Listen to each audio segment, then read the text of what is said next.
কেমন আছো সবাই?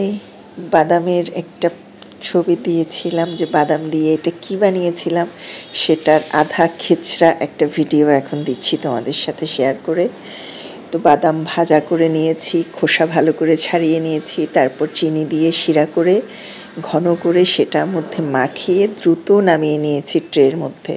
ট্রেতে কিন্তু একটু ঘি মাখিয়ে নিয়েছিলাম, উপকরণ লিখে দিয়েছি আর প্রসেসটা কিভাবে করেছি। যে অবস্থা হয় এখন, মানে কাজের চাপে পুরো ভিডিও অনেক সময় করা হয় না, করা হলে ডিলেট হয়ে যায়, যা তা অবস্থা। তার মধ্যেও চেষ্টা করেছি তোমাদের সাথে শেয়ার করার জন্য। আমরা এটা পিনাট বার বলি আর কি, গোটা বাদামের। এই ধাপটাই একটু টাফ, সাথে সাথেই ঘিয়ে মেখে রাখার সময় নাকি পিস করে ফেলতে হয়, বুঝি নাই। তো শক্ত হয়ে যাওয়ার পরে রেখে দিছিলাম বেশ কিছুক্ষণ, পরে আমার ভাই এটা পিস পিস করে দিচ্ছে। তো সাথে সাথেই আমার পোলাপাইন আমাদের সবারই খাওয়া শেষ। এটা একটা উপাদেয় খাবার এবং ভিটামিন অবশ্যই। বাদাম তো খুবই পুষ্টিকর সব বয়সের জন্যই। তো এটা হচ্ছে একটা আর আমি এখানে ডেকোরেশন প্লাস আর একটু টেস্ট বাড়ার জন্য ভাজা তিল ছড়িয়ে দিয়েছি। তো তোমরা চাইলে এরকম ছোটোখাটো নাস্তা বাসাতেই বানাতে পারো। সাদা তিলটা সবসময় ভেজে রাখি, বাচ্চাদের দেই তো বিভিন্ন খাবারে।